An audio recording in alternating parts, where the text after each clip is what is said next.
veio para curiar, veio para adorar, veio para curiar, veio para adorar.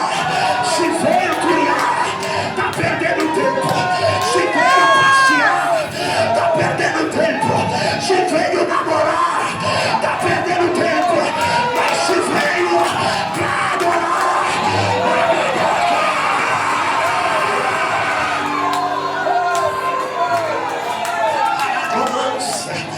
reclamará a súria, ordenará-se encontros a respeito do encontro de Cristo com a mulher adúltera que estava na reta da pedra da lei da justiça humana, mas a graça deu para ela uma segunda oportunidade. Poderia falar do encontro de Cristo com a mulher que unge os seus pés, poderia falar do encontro de Cristo com Pedro lá na praia no capítulo 21, que quando Pedro quer desistir de tudo, de todos, ele aparece para Pedro, teve encontro maravilhoso com Pedro e dá para Pedro uma segunda oportunidade. Encontros extraordinários, mas entre todos eles nenhum é mais extraordinário do que o encontro do capítulo de número 3 entre Cristo e Nicodemos. Cristo dispensa apresentações, você conhece o currículo dele perfeitamente, mas permita-me falar de Nicodemos. Pregador, quem era Nicodemos? O nome Nicodemos significa vitorioso, ou aquele que tem a marca da vitória.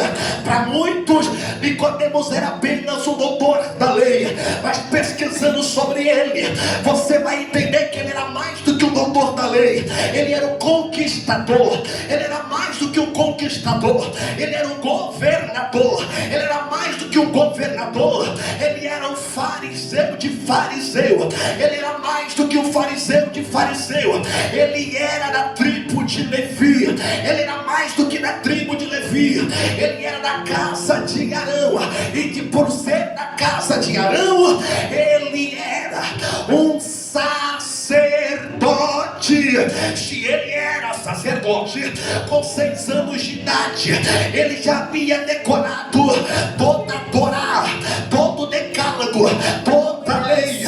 Se ele era sacerdote, entre os 10 e os 14 anos, ele é introduzido na escola judaica chamada de Bet Talmud, onde ele vai estudar sobre todos os profetas e as suas profecias.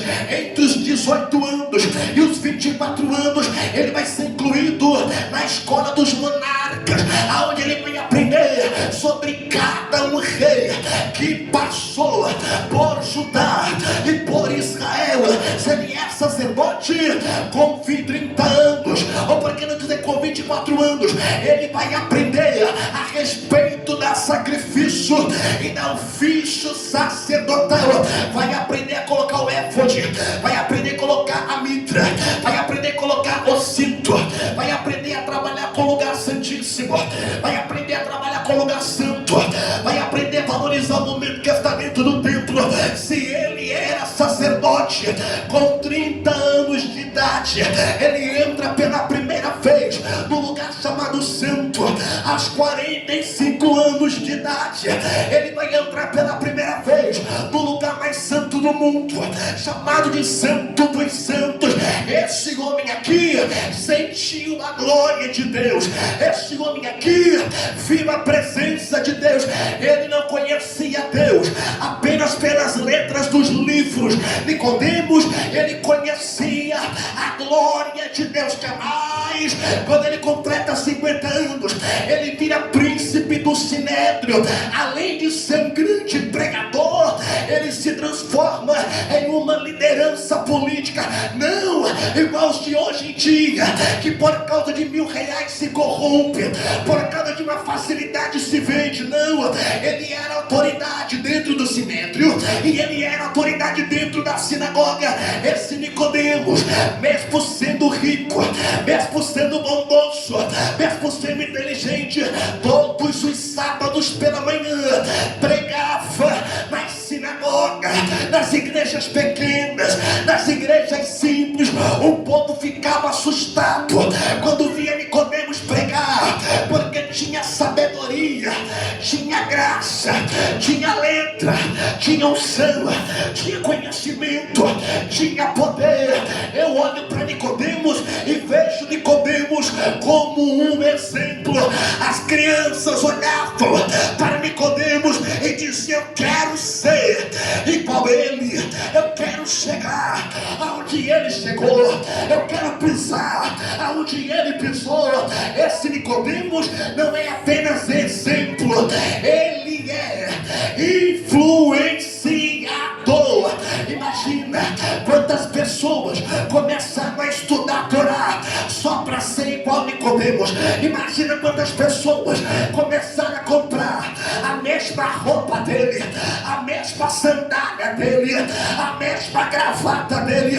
Esse era Nicodemos, alguém conhecido, alguém poderoso, alguém cheio da graça, alguém cheio da glória, alguém que conhecia o céu pelo lado de dentro, alguém que tinha intimidade.